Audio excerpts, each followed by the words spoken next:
Tapo tayo ng langka ngayon. Ito po yung mga lahok natin. At may surprise na lahok tayo dyan. Luya, bawang at saka sibuyas, saka shrimp. Ginawa nating mantika ay margarine. Sa margarine natin gigisa yung ating ginataang langka. Nilagay na yung ating bawang, sibuyas, saka luya. Uy na po ba ninyo ang niluluto ko? Nurse, ikaw ka mama. Good morning, good morning. Nilagay na natin yung sardinas natin at mga pampasarap at saka yung unang gata, si partner, Coco Mama, ang ating tagahalo. Nahalo pa natin yung gata. At good morning, good morning. Nandito po yung ating extra. Lagay na natin yung langka. Hahaluin muna natin ang ating langka. Na natin yung ating ginataan langka. Ito na yung ating langka. Ating haluin lang bahagya. Yan. Sardinas po si Meg ang ating partner dyan.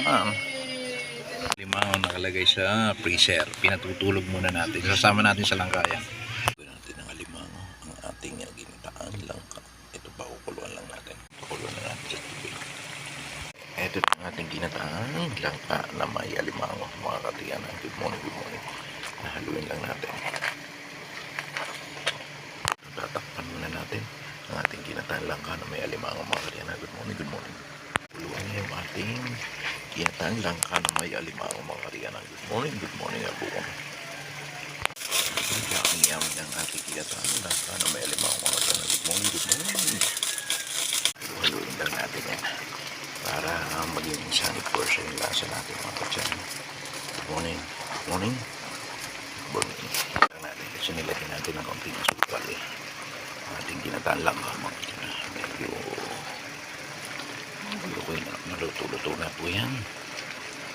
Ito na yung ating ginataan langka na may alimango. Good morning, good morning, good morning. Ito yan. Okay na yung ating ginataan langka na may alimango.